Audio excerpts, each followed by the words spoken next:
Society, and this evening we have the pleasure to visit with another author. I hope you're all enjoying October. It seems that winter is knocking on the door, doesn't it? And for Sam, who's in the wonderful state of Texas, we have a very dark, gloomy, rainy, cold evening this evening. Yeah, we wouldn't mind having that. It's about 90 here today, so. People are still joining. We're at the Hudson Library and Historical Society. We're about to talk to Sam Gwynne, a wonderful Pulitzer-nominated author.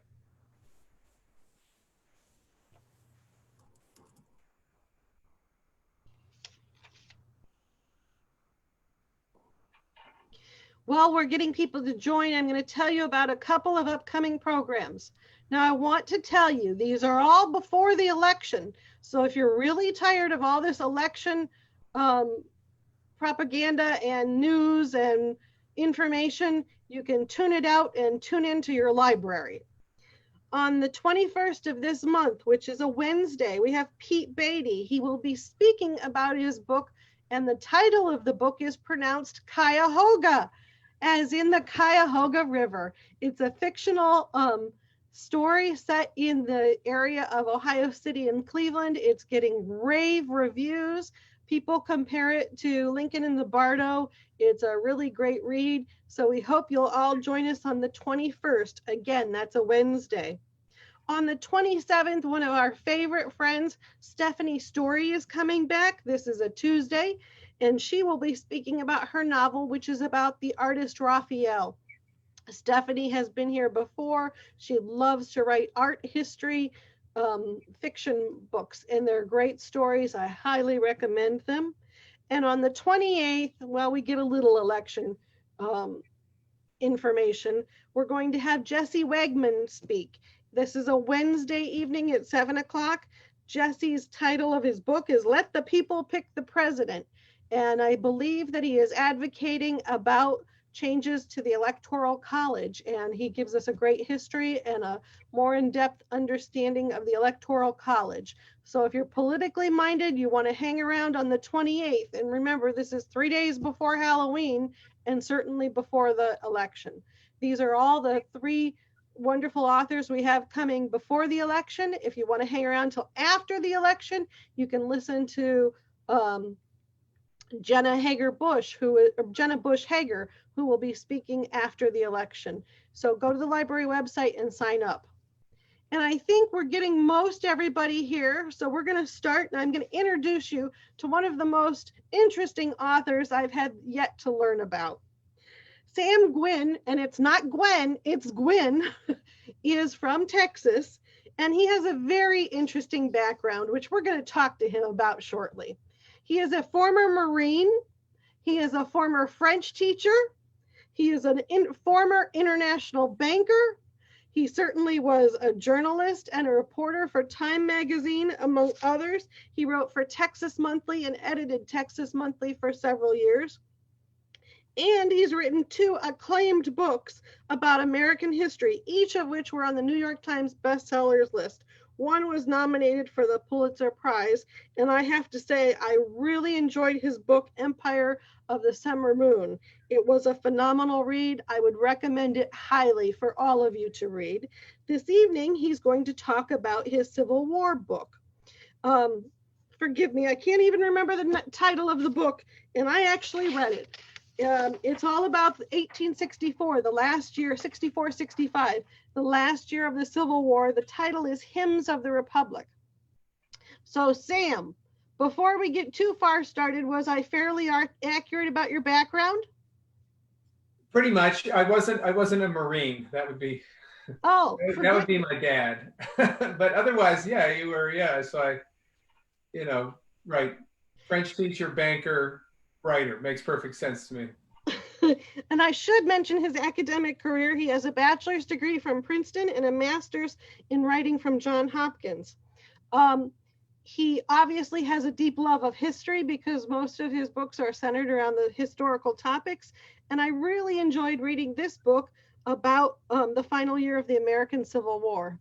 It spoke to me greatly because as many of you are aware, being from Ohio, we had a few Ohioans involved in the Civil War. And one of them that took up numerous pages in Sam's book was a guy named Ulysses Grant. So I want to talk to you a little about Mr. Grant. I was very impressed about 1864-65 and the man's tenacity. He just was a dog with a bone when it came to defeating the Confederate Army, and he was very tenacious, specifically at the Battle of the Wilderness. You want to tell me a little about Grant and the Battle of the Wilderness and his dogged pursuit? Sure. He was Grant was really a piece of work. He, like no other, he was a man who's failed his entire life. And it's interesting, most people focus on the failing. He washed out of the Army for drinking, and he failed in absolutely every business venture he ever tried, usually spectacularly, and ended up selling firewood in the streets of St. Louis, and a failure. The lesson that most people take from that is that Grant was a failure. However, did he become a brilliant general? Well, he actually, the lesson I take from his failure is that he was never beaten by his failures. He was never daunted by them. He kept bouncing back from everything that happened to him. And so there was a streak in the man that would not give up.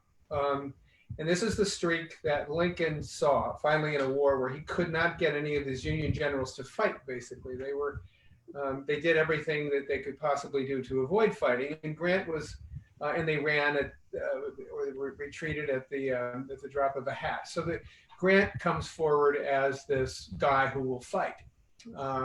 So here we are it's the spring of 1864. Grant has come east, the great undefeated Grant from the west. He's going to fight the great genius, Confederate genius of the east, Lee, right? And they're going to have this single combat, and it's going to take place in Virginia. So we see these battles: Wilderness, Spotsylvania, Cold Harbor. We all know those names, right? Petersburg. But the first of those battles between the two great giants, and everybody thinks, by the way, this is going to settle the war. This is going to be definitive, which of course it isn't. But so Grant, and it's at the Battle of the Wilderness, Lee, for one thing, outgenerals Grant. And the effect of that is that Grant loses in a worse way, shall we say, than the Union had lost at Chancellorsville 2 years earlier, which was the single greatest Lee victory. And so here we have, if you just count up the numbers of dead bodies, and if you just look at the battle on paper, it looks like Grant suffered a defeat on the level of Chancellorsville. Now, all other Union generals before that would do what Joe Hooker did at Chancellorsville, is they would move off, usually back northward, away from the terrible, lethal Lee.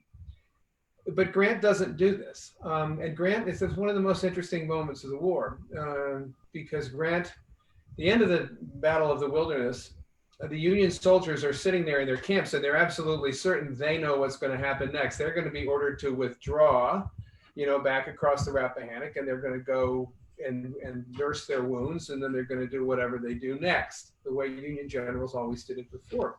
And there's this great moment that I describe in the book. In one particular camp, they're sitting there, and night is falling, and they see a group of horsemen come. Grant was one of the finest, if not the finest, horsemen in the Union Army. And they realize at some point that that's Grant, and he's riding with his staff. And the thing about it is, they're not riding north, they're riding south, they're riding towards Richmond. You would think, well, okay, so what? The Union soldiers went crazy because it was the first sign that Union was going to fight. It was the first sign. So Grant, here's this guy who would not acknowledge that he was beaten his whole life, even though he was beaten his whole life. He wouldn't acknowledge it. Here we have Battle of the Wilderness. His view of the battle was, yeah, we could have done better. We'll beat him tomorrow. All he saw this as the opening battle of a larger strategic campaign. And the men saw that, and they went completely crazy. The cheers, and they lit pine knots and threw them in the air, and it was a new war. And it was this little guy who had never done very well at anything, but was now leading the Union armies in the war. I should back up and say that the wonder of this book is that you profile so many movers and shakers in the Civil War, but you do it in a chronological order. And Grant certainly was one of the leading characters that you spoke a great deal about. Another one of the characters that I thought was a wonder to bring to light was Clara Barton. Would you like to talk a little bit about Clara Barton and her actions during this year? So Clara Barton, it's you know, I always like to put women in my books, obviously. Normally it's very easy to put women, but if you're looking at the war as the war, it's harder to find women in positions of authority because they weren't allowed to be in positions of authority. I mean, there were certainly plenty of women to write, there were spies and there were women on the home front and so forth. But anyway, one of the great heroes of the war to me was Clara Barton. And she essentially reinvented battlefield nursing. I'll tell you one story about her, I think, that may illuminate Clara Barton. I mean, she was this terrifically competent person who should have had a magnificent career as a teacher and a school principal, but of course they promoted men over her, and then she went to work in Washington and they promoted men over her again. And she was just fighting the same battle that women of her age fought. But at some point, Clara decides, she gets an idea in her mind that what she's going to do is she's going to supply the Union Army. So she raises money. She goes and she raises money from private sources, goes and gets supplies for the army, and then gives these supplies to Massachusetts regiment. She was from Massachusetts.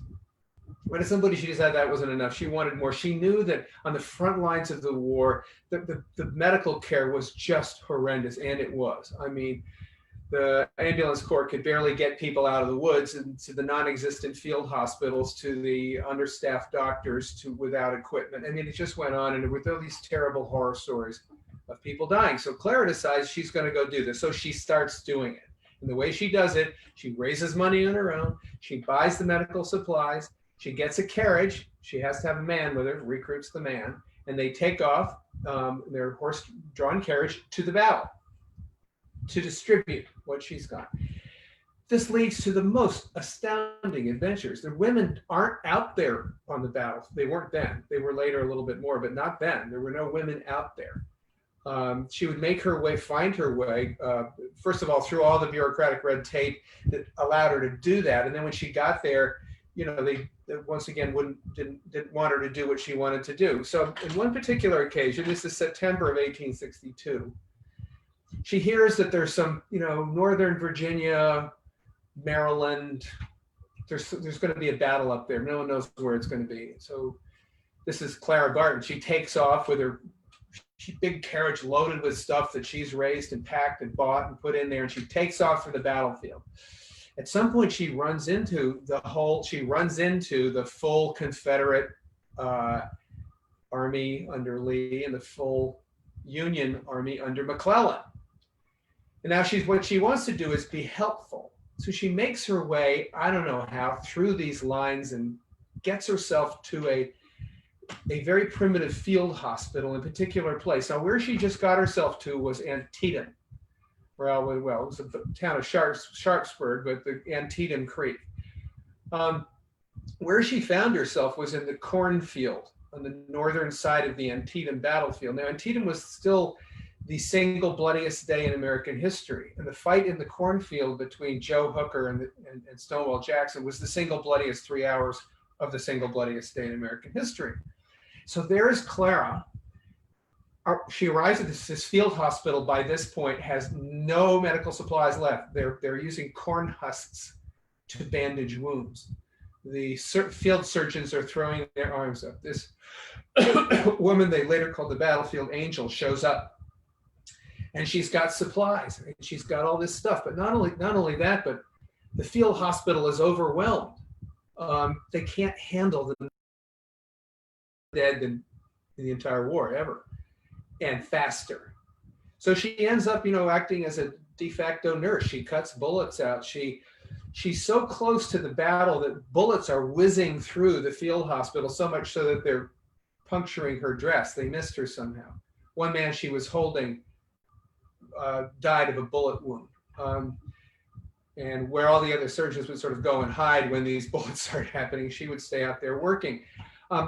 then when darkness came, the field surgeons went, oh no, it's dark, we can't, what are we going to do? She, of course, had thoughtfully provided lanterns, so they operated in the dark. But this was Clara Barton, and she did this over and over again in various ways. And she did it without anybody's permission, in fact, against the Union Nurses Service, who didn't want an attractive petite woman like her out there doing what she was doing.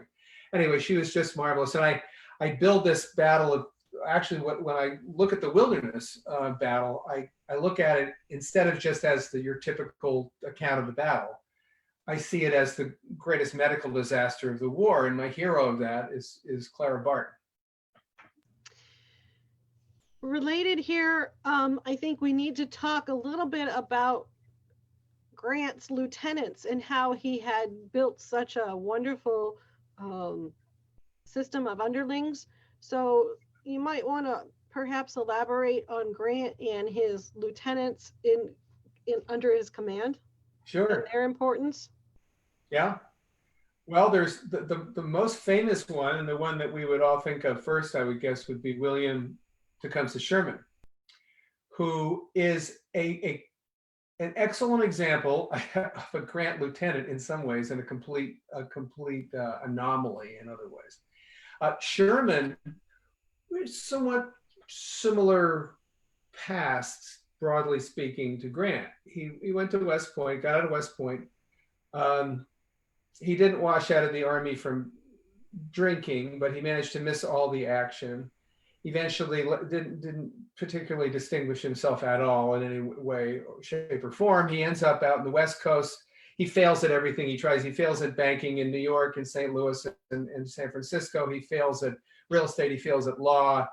He pretty much ends up, the only job he can get finally right before the war is this little school in Louisiana that's just being started. It's called the Louisiana State Seminary and Military Academy. You know, he starts it, he becomes the founding superintendent.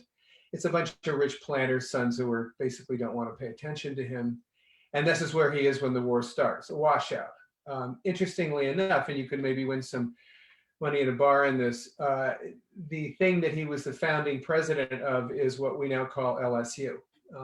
Didn't have a football team there, but anyway, so Sherman is this kind of wash. He goes into the war, and now he, I would say, is as bad a washout as he's been before. At Shiloh, he fails to see 40,000 Confederates coming, one of the greatest failures of reconnaissance in the war.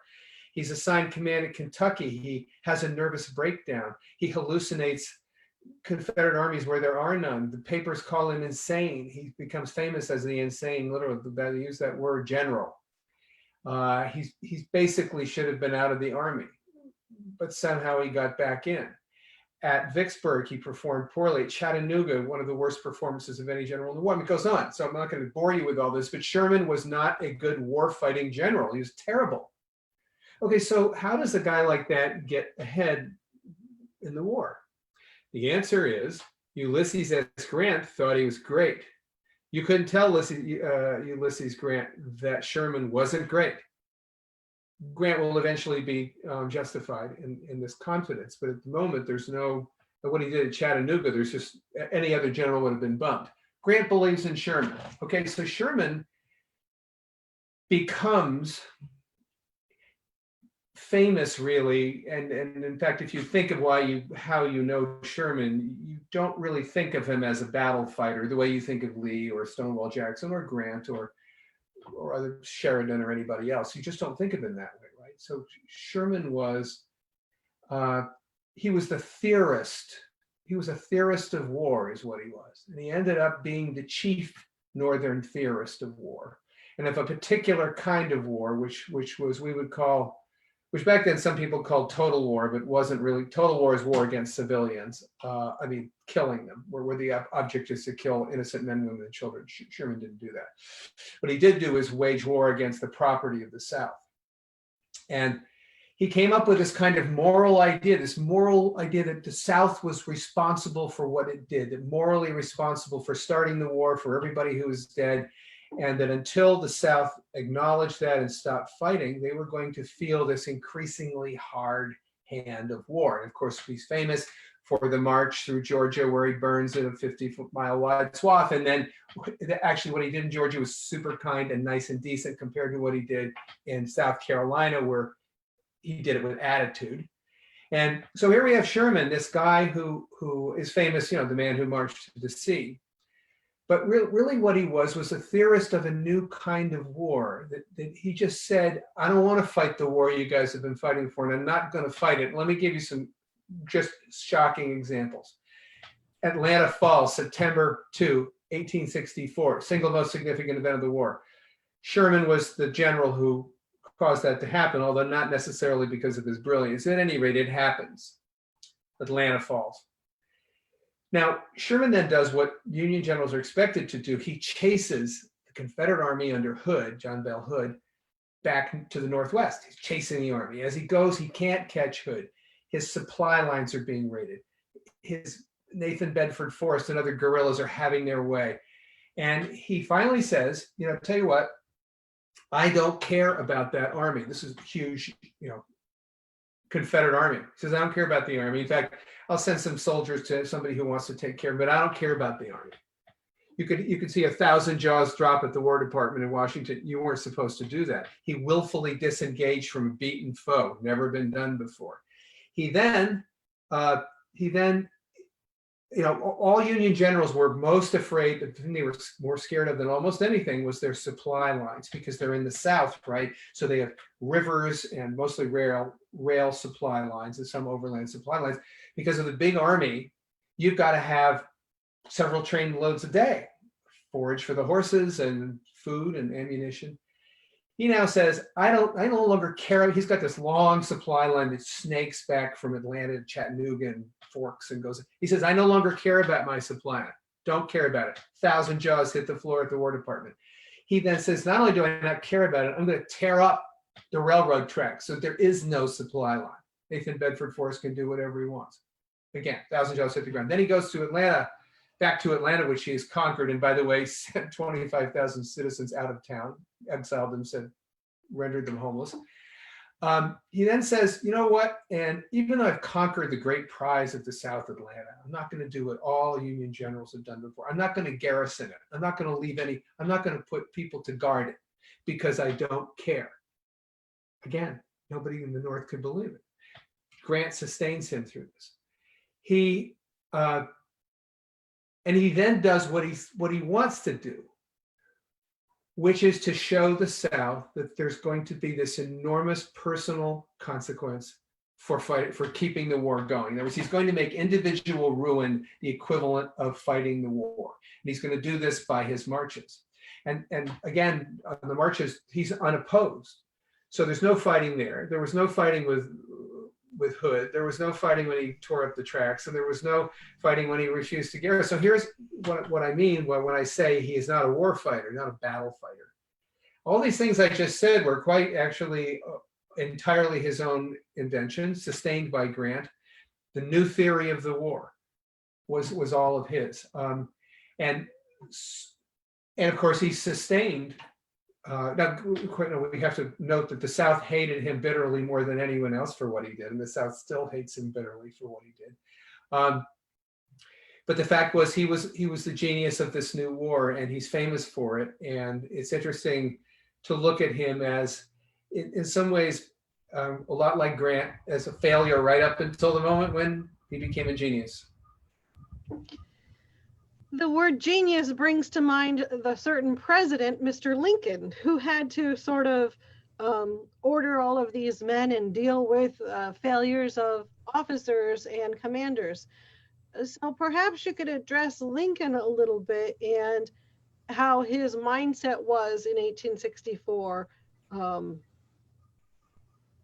Okay, well, Lincoln, there's an interesting moment of clarity in the spring of 1864, and it has to do with Lincoln. Lincoln, the Civil War is maddeningly complicated, and it's maddeningly difficult to come to either logical or moral conclusion. Like, what is the war about? It would be an insanely complicated question. However, in the spring of 1864, there was great clarity on this point about what the war was about, why it was being fought, and what was going to happen. This is, of course, the moment when Lee and Grant meet in Virginia, and they're going to have their big fight, right? Everybody thinks it's going to end the war, which it doesn't. But everybody knows, North and South couldn't agree that it's Tuesday, mostly.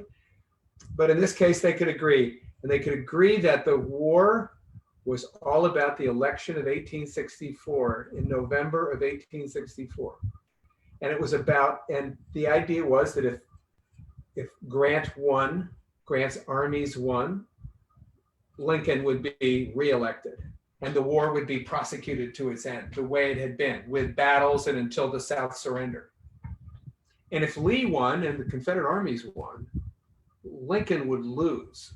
And there would be a negotiated peace, because whatever Democrat became president, that was going to be the mandate. And pretty much for once in this war, everybody kind of agreed on this. This is what it was going to be. And both sides felt pretty confident they were going to get rid of Lincoln. And so from Lincoln's point of view, Lincoln understands this. Lincoln has chosen Grant because he's finally found a guy who will fight. His other generals ultimately wouldn't fight when he wanted them to. So he's got Grant. Grant's in place, but in fact, what's about to happen gets worse and worse for Lincoln. Lincoln, by August of 1864, no one, not even his friends, think he's going to win the election. It's over. Grant did not beat Lee. It was just this horrible, grinding series of unresolvable or unresolved fights that led to enormous casualties. 85,000 casualties just in the Overland campaign. And by the way, his Lincoln's party was abandoning him, not only just abandoning him, but moving against him. There was this mutiny within the Republican Party against him, led by Salmon Chase. So by August of 1864, Lincoln did not believe he was going to be reelected. He was pretty certain of it. You couldn't find anyone else in America who would have disagreed with that. And so we come into this incredibly charged, say September 1st of 1864, when it's just, and not only is Grant not beaten Lee, but, Union armies have been sent reeling all through Virginia. It just doesn't look good. And then this one thing happens. And a lot of my book is about how Lincoln is trying to deal with this incredible adversity and his just fall from he's so unpopular, it's ridiculous. Then this thing happens on September 2nd, 1864. It changes everything. It's the fall of Atlanta. Atlanta falls. One of the reasons the Democrats had been so successful in moving against Lincoln, and Republicans who didn't like Lincoln moving against him within his own party, was that this idea that he had mismanaged the war, that he couldn't win the war. He was sacrificing men and resources and bankrupting the country and doing all this stuff.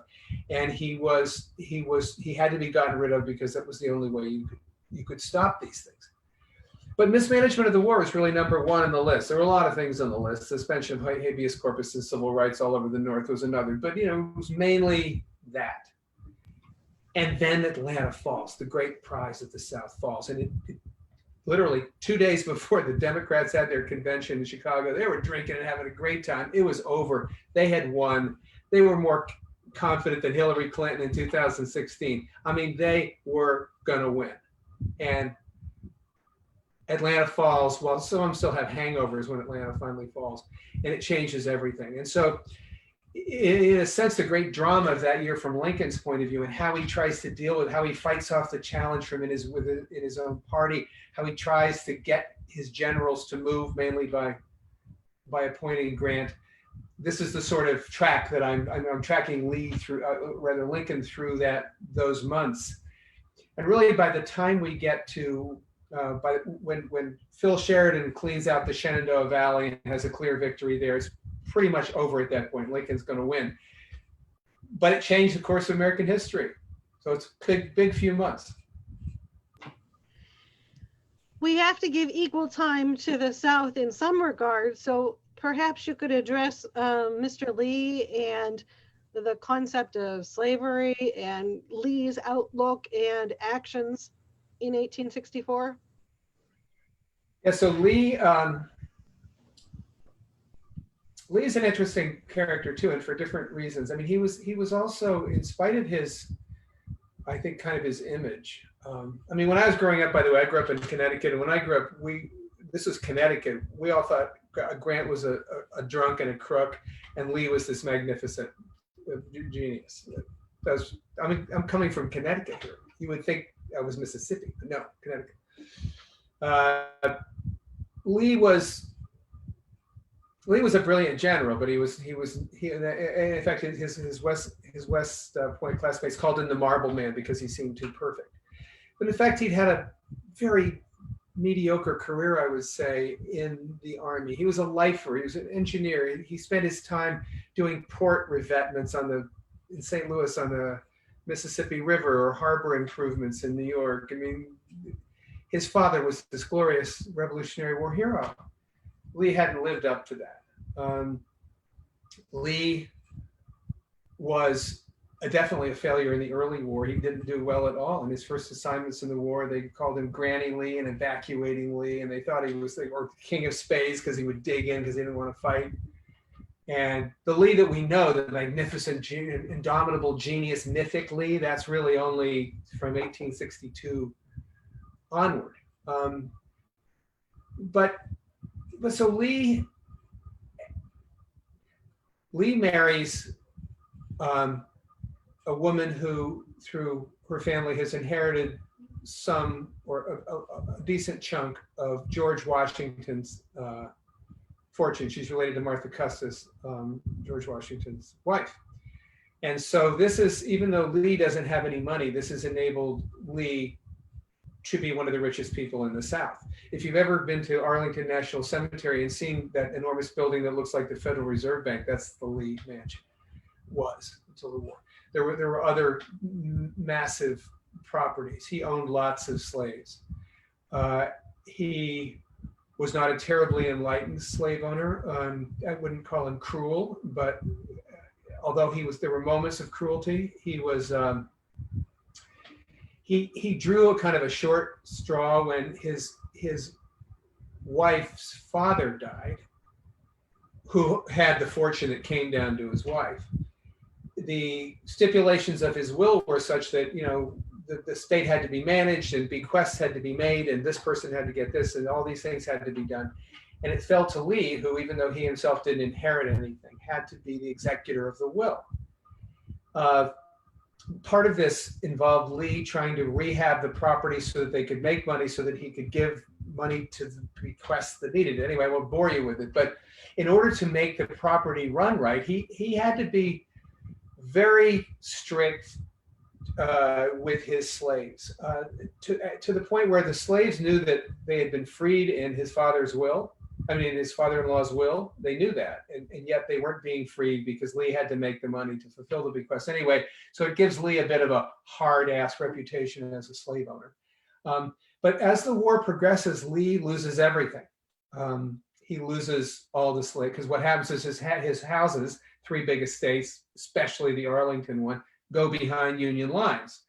So he now has no more slaves. He has no more houses. He has very little money that's worth anything because the Confederate currency was spiraling towards zero, Confederate bonds spiraling towards zero. Lee is, at some point, his son is a captive in a northern prisoner of war camp. He loses members of his family. He and his wife never got along well, and at one point they're getting along so badly that Lee just leaves at the Christmas holiday to go back to the battlefield. Lee is, in many ways, he sees himself as kind of a failure. He's very religious. He sees himself as a failure in God's eyes, and that the reason that militarily they're not doing better is because God has abandoned his nation, because the nation has been prideful. And anyway, the portrait I paint of Lee is, okay, yes, he's a flat genius as a general, no question about that. And he's the main reason that the war has gone on as long as it has. But in a lot of ways, he's a failure, and he sees himself as a failure. And so I'm portraying, I guess, a different Lee, perhaps, than then we would know. The other thing too, that most people know, but the other thing I would point out about Lee is that because of his fighting genius, the war goes on longer than it would have. And as it goes on longer, it unleashes demons that are just beyond imagining. I mean, the absolute economic destruction of the South, 2/3 of all wealth goes away, half of all the farm equipment in an agrarian country is destroyed. I mean, just wealth is destroyed. The South is destroyed and will be destroyed for a century to come. You have the unleashing of a guerrilla war that we've never seen before, the viciousness and cruelty of a guerrilla war. We have the enlistment of 180,000 black soldiers. 10% of the Union Army becomes black, which generates all kinds of nastiness and brutality that wasn't there before. There are prison camps that didn't exist before. Because the war goes on, we now have Andersonville and Elmira in the north. And so this horribly bitter war is in part a result, I call it the Lee paradox, in part a result of Lee's either success or refusal to lose. So, he's very, very important in the last year of the war. And he's a very, I think, much more complex person than most people know.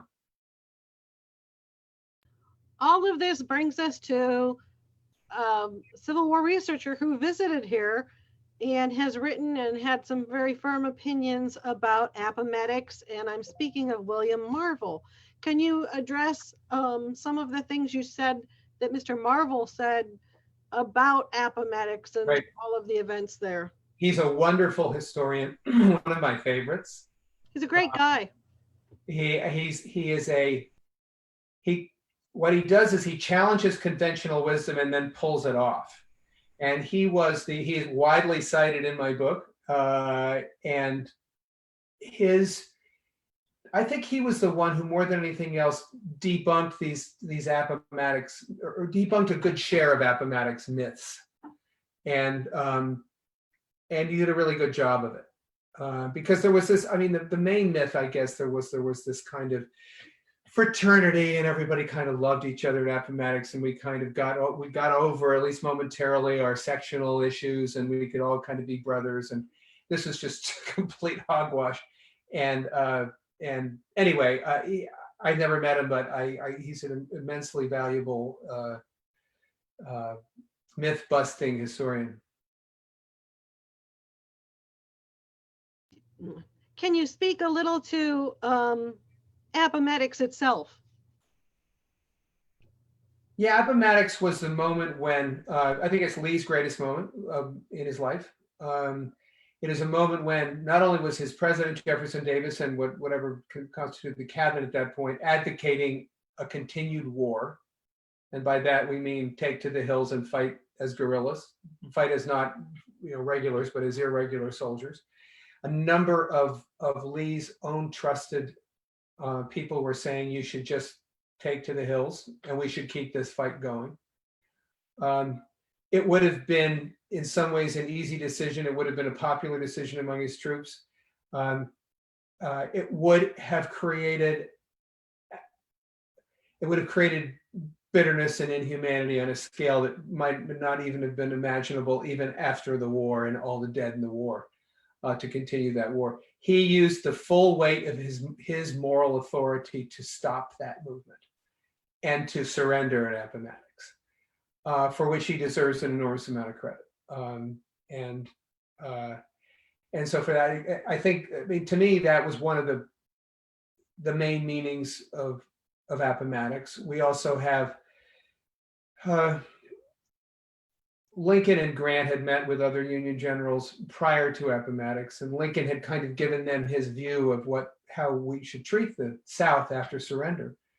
And of course, there were a lot of people in the North who wanted to string them all up and shoot them, imprison the officers and kill the top leaders as war criminals and confiscate all of their assets, that sort of thing.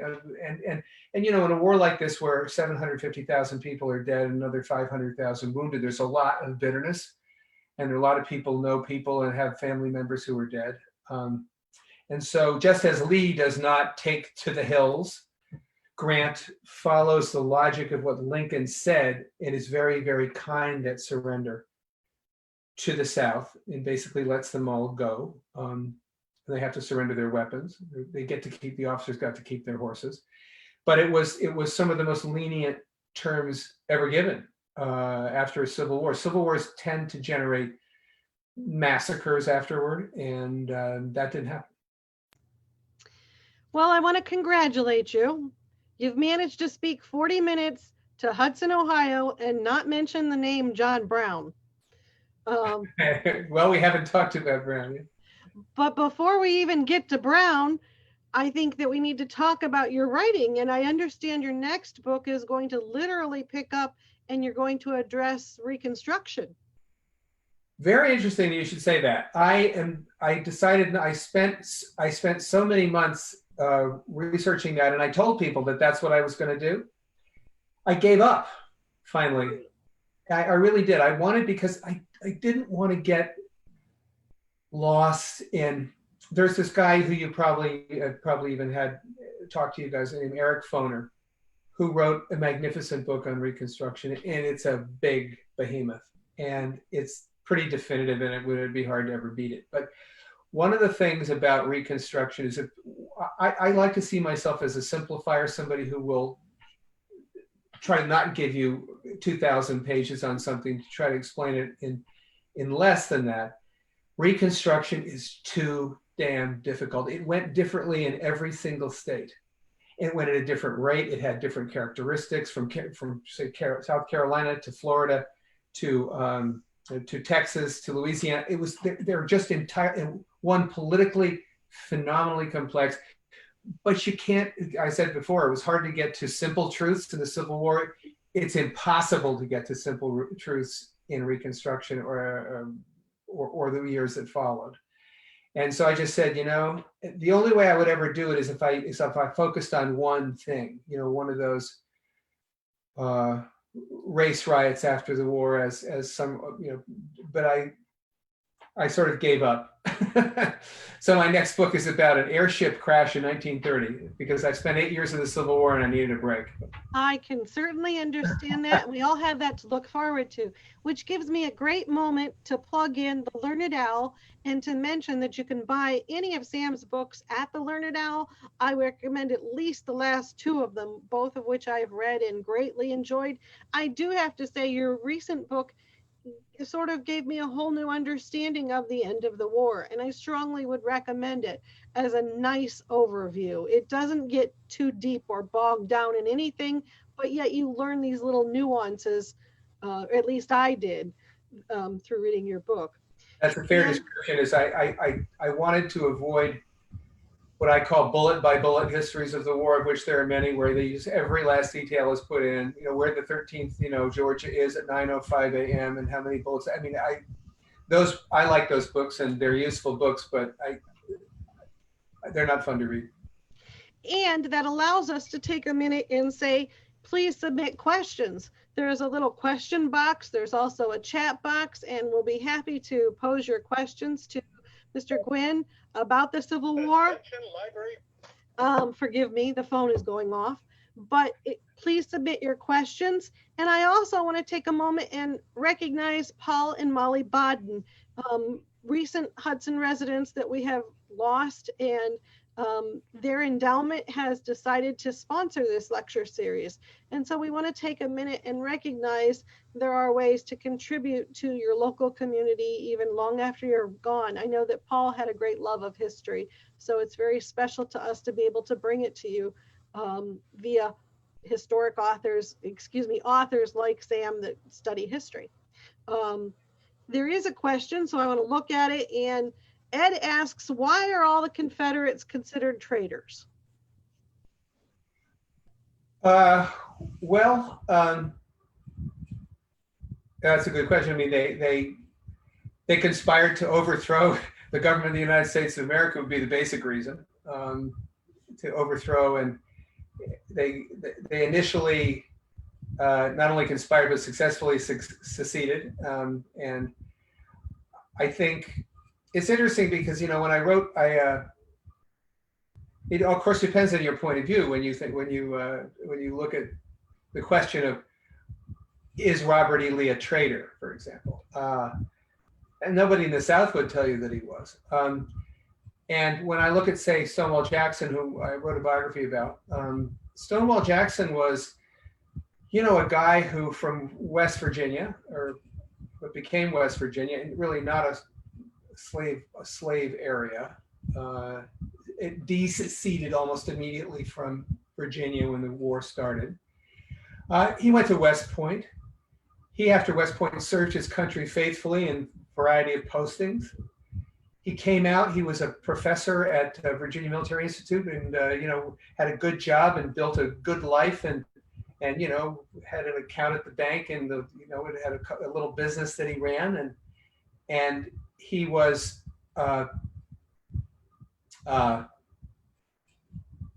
Jackson, when the war came, Jackson did everything he could to stop it. He was against it. He was a unionist. He was against the war. He tried to organize a national day of prayer to stop the war. Now, and I say to people, I say, okay, stop me when you get to the traitor point here. Are we to the traitor point yet? Is he a traitor? I wouldn't say that you would say that. I would say he was a man who served his country faithfully. I'm sorry, hero of the Mexican War. Oh, forgot, hero of the Mexican War, fighting for the United States of America. Okay, now the war comes, and he essentially enlists to fight to defend Virginia. That was his main reason for fighting. So I think there's perhaps different levels of what I have trouble personally seeing them as traitors. Just prima facie traitors for doing what they did.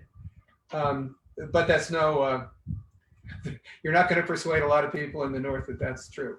And I think that on some level, if you take the definition of treason, the Confederates absolutely meet the definition of treason, no question about it. Someone wanted to know about the activities of the Underground Railroad and anti-slavery. Were they still existing in 1864? Not really. It wasn't. It was what was relevant at that point were slaves moving through battle lines. There were too many armies out in the field for this informal network to continue to work. And in fact, if you look at Harry Tubman, the principal activity is pre-war. There is some movement of slaves north, but again, everything has changed with the presence of Union soldiers. And when Union General Ben Butler came up with this clever idea to start calling them contrabands of war, man, they were not captured. They were not slaves that had come over. They were not people who have run away. They were contrabands of war, and we, the Union, are going to keep them. Everything changed at that point. So the idea is, if you want to flee from wherever you may be, Mississippi, Tennessee, Virginia, and you're a slave, your best bet was making your way through Union lines, and hundreds of thousands of them did. And many of those ended up, 60% of the Union Army was slaves who had gone through the lines. Someone else is asking about Grant's staff generals. How do you think that their Civil War experiences affected them in the later Indian Wars out west? Well, that's a good question, because of course his, Sherman and Sheridan end up, I also wrote a book about the Comanches, the Comanche Indians, who were kind of one of the last tribes to go down. And the guys who were running the Indian policy in the West were Sherman as kind of the general in charge of the armies, and particularly Sheridan, who was in charge of I guess it was called the Department in Missouri. But when you look at the guys that sort of took down the last of the Native American resistance, these were Grant people, and Grant was president. So it's this kind of, there's a moment when they're finally going to go after the Comanches, who have just created this incredible problem for the federal government. They essentially held up the entire westward movement of the United States of America on the Southern Plains. There's this great moment in history where Grant finally decides, okay, enough is enough. The war is over. We're going to go get these guys. And he dispatches, and so it's Sherman and Sheridan and Grant who are the ones who move. And it is Sheridan who very, very famously endorses the policy. Well, he endorses it by inaction of the Plains Indians were buffalo-based people. That was their food, their clothing, their tools, their lodging, their weapons, everything came from the buffalo. And at some point, the buffalo hunters were out there shooting because the market had improved in New York for buffalo. And buffalo hunters were on track to kill every single living buffalo. And Sheridan allowed it to happen. Again, Grant's, we would argue, is his other main lieutenant besides Sherman. Sheridan's comment was, "You take away their commissary, you destroy the Indians." That's not exactly what he said, but it was the idea of that. And so yeah, you have and it was really Sherman's policies that came to dominate the federal response in the American West. So Grant has an enormous legacy there. Another question about the African American soldiers' experience. What battles did they serve in? Can you address Fort Pillow a little? How was their treatment during the war? Did they make a difference in any battles? The answer is yes, they definitely did. They made a huge difference in the war. There were 180,000 of them eventually totally, which is 10% of the Union Army. People forget that. They were so successful, in fact, that the Confederates tried to do the same thing at the end of the war. I know that seems like, you go, what? But Lee was behind it. Other important people in the South were behind this idea that the South would essentially offer freedom to its slaves for service in the war. So start by saying it changed the lives of so many of those soldiers. I mean, imagine that you're a slave one day. One day you're a slave wherever you are, Tennessee, and you don't even have the right to have a name. You don't have any legal rights. You don't have the right to have a bank account. You can't own property. You can't marry. You can't do anything. You have no rights at all. You cross through Union lines, go through some basic training. 2 months later, you're a person with a uniform and a gun. You are, as Frederick Douglass said, you put that gun in his hands. That man is a new thing that's never existed before.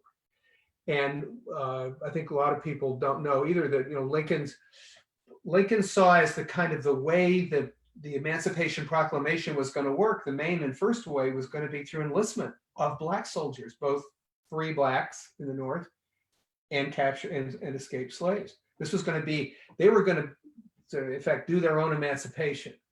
Really interesting. So this is going on. Changes the war, changes the complexion. They fought extremely bravely. There were certainly Fort Wagner were famous for being incredibly brave. I think on balance, the shock to people in the North and the South was that they were actually no better and no worse than white soldiers, that they were the same as white soldiers. They were equal. That nobody could quite digest that one. They were, of course, mistreated as second-class citizens by the Union Army. The first chapter in my book is Grant arrives to take command of the armies, the glorious arrival in March of 1864. He's going to take on Lee and the war is going to end, whatever. And then the second chapter in my book is about something called Fort Pillow, the war's greatest atrocity, where Confederate soldiers under Nathan Bedford Forrest essentially just slaughtered Black troops who were surrendering. It became a rallying cry for the North. It was a sensation. It was literally the war's most lurid atrocity, and that's not an exaggeration. There was nothing as bad as that, nor was there anything as well publicized as that. Harper's Magazine had, Confederate soldiers bayoneting, surrendering Black Union soldiers. Anyway, I devote a good deal of time in the book to the experience of Black soldiers. They had a tough deal. They weren't paid as much. They were often treated by their Union commanders almost as slave owners had treated them before. They had it very tough. They did very well. I'll just tell you one really great story. It's about the end of the war, getting toward the end of the war here. Richmond, the capital of the Confederacy, Richmond, Virginia, is burning. The Confederate soldiers, the Confederate Army has left. The capital has fallen. It's the beginning of the end for the South. And lo and behold, the first soldiers to show up on the east side and to discover that the trenches, there's no one in the trenches on the east side of Richmond, it's a black corps, the 24th Corps. And they march in and they can't believe it. They go to a point about 3 miles from the Capitol, actually, buildings of Richmond. And there's a moment where the mayor surrenders. And at this point, a white group arrives. This is the 25th White Corps. And a decision has to be made now about which infantry is going to be the first one to go into the burning, fallen capital of the South. Now, everybody knows that this is going to be stories that are being told to your great-grandchildren, right? It's, I was the first infantry. We were the first ones in. And so a decision has to be made. Are we going to let the black soldiers who got there first go in, or the white soldiers? Well, in 1865, that's a no-brainer, okay? It's the white soldiers. And so they take off, bands playing, hope in their hearts, light in their eyes. They got to march a couple miles down this road to the capital of Virginia, where they would take control and be able to tell their grandchildren that they were the first troops in. Well, the black soldiers didn't exactly agree with this. Now, they couldn't go down the road, but they took off basically overland through fences and through barnyards, and enormously, lots of them, thousands of them, very motivated. They were so motivated that they get to the center of the city, the capital, Richmond, about 15 minutes before the Confederates do. So enough in advance so that I believe they have a small regimental band playing when the Union white soldiers arrive. This does not go over well with the white soldiers, who start an immediate campaign to revise history to show that that's not true, that the white soldiers were the first ones to get in. This is eventually disproven, but one of the ways it's disproven is by this guy named Thomas Morris Chester, who's a black correspondent for a northern newspaper, the Philadelphia Weekly. Only one, only black correspondent for a major northern newspaper. And Chester had positioned himself so as to be able to see who the first troops were into the capital, so he knew they were the black troops. And his accounts did much to stop the revisionist campaign. So a little bit later, he's filing that story. Thomas Morris Chester is the black journalist. But he's chosen as a place to file his story. He's sitting in the chair of the Speaker of the Confederate House of Representatives.